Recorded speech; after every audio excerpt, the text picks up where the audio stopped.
Thank you guys. First of all, I just want to say that I'm so excited to be here, and I just want to acknowledge all of the expertise and wisdom that all of you bring here.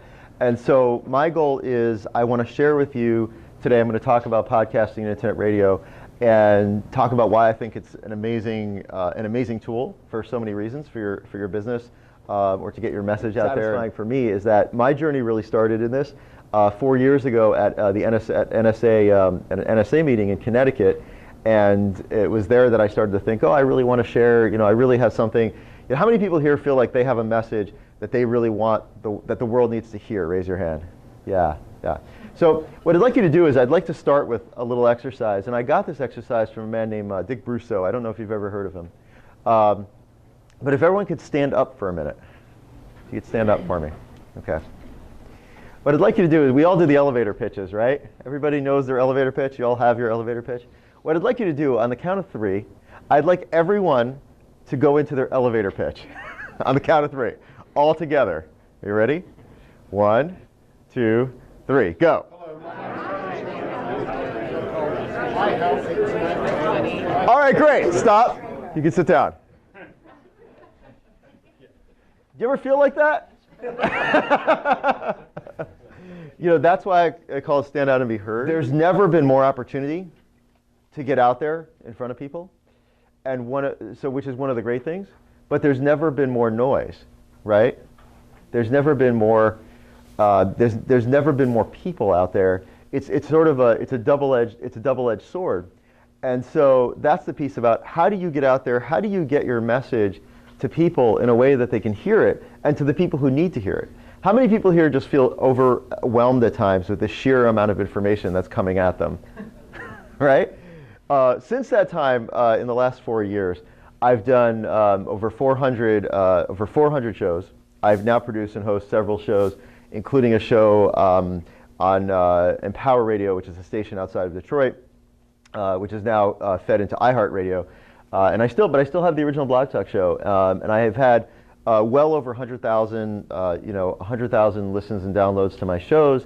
And it's just growing and growing. I'm going to show you one of the things that I learned, like some of the things that I've learned along the way that I really hope will be useful and beneficial to your business. And just also, not just to your business, but one of the things I'll say is that one of the things I really love about doing this, in my other life, I also have been doing playwriting for many, many years. It's something very few people know about me. And I teach, I've taught playwriting for about 16, 17 years. And one of the things I love is being able to help people to take what's in their mind and get it out into the world in a way that other people, in a way that they can deliver it to other people. So it's very satisfying for me to be able to watch people. And now we've had, in the same way that I've helped produce dozens and dozens and dozens of plays that have been produced in the world, we now have dozens of shows that are coming up. And it's really rewarding to see that, because it's not just about growing your business. I know we had someone say about, I love informing people, right? And how many of you believe that there are people out there who need to know what you have to say? Raise your hand.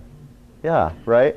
So people need to hear what we have to say. Our brand, how to use podcasting to really build an entire brand and really build a differentiation, visibility, credibility, and revenue streams, and an entire funnel around something that basically requires, I don't have my phone with me right this moment, but a phone and a laptop, right? Or a microphone and a laptop.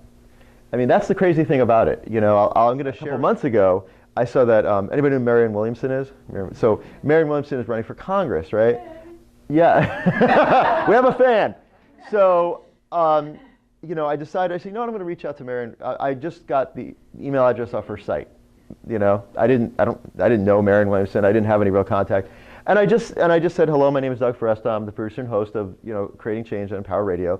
And I'd like to, I'd like to help promote you. I know that you're, doing this work. And I did it when I went to bed, and I woke up in the morning, and I had an email from Marianne Williamson, personally, from her, and she said, oh, here's my email address and my number, right? That, in what way is that going to happen? Let's say that if you're a speaker and your target is, you really want to speak to Fortune 100 companies that are, Fortune 100 companies that are in manufacturing. all right, if you call, you can call a Fortune 100 company, right? You can call them up and you can send them your things, right? And that can work. But how about if you did this? What if you called the company, you called the marketing department, and you said, "Hi, my name is Doug Foresta. I'm the producer and host of Creating Change and Empower Radio, and I'm featuring exceptional companies, and I'm thinking about the possibility of featuring your company in my in my show. And by the way, the more you do this, you then say, oh, by the way, I've already featured these 4 other people that are your competitors, right? Would you like to be featured?" What do you think they're going to say? Right, they're going to get fired. I mean, the person's going to get fired if their boss finds out that they were offered, right? It doesn't matter if you're doing it in your basement. The bottom line is their job is to get publicity. And what I found is no matter how large a company is, they still have the same challenges, right? We all have the same challenges because it's noisy out there. I've just given you a bit of a taste of sort of why I think podcasting is a really powerful thing, and it's only growing. And I wanted to end with a story that just to me demonstrates, like, beyond all of that, why I still do this and why I love it. I was in Enfield, and I was here with my son, who's 8 years old, at a Barnes and Nobles of all places, and we were looking at books. I said, all right, it's time to leave, and I live in Massachusetts. I live in Chicopee, and of course, as my son likes to do, as soon as I say it's time to leave, he throws himself on the floor and starts rolling around. So like, oh, we got to get up. We got to get up. Come on. And this man walks over and he just laughs. He sees this little kid on the floor. He goes, "Hey, kid, get up." And he turns around and he looks at me and he goes, "Oh my God." He goes, "You're Doug Foresta." And I don't get that much. Believe it or not, I don't get that much. And he goes, "You're the guy." He goes, "You did this and you did this in your life and you left that job." And I was like, "No, I know I was there." And he goes, "Yeah." He says, and so it turns out that he's a minister from New Hampshire. And I never met him in my life, and he never met me, and he listens to my show.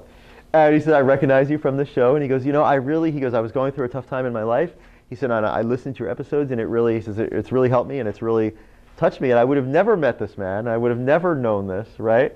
And here you can't know who else you're going to touch." And there's a famous story about a speaker who comes in, and somebody comes over afterwards and says, it says, "Thank you so much for sharing that. It was like just what I needed to hear." And he says, "Then you're the one that I came here for."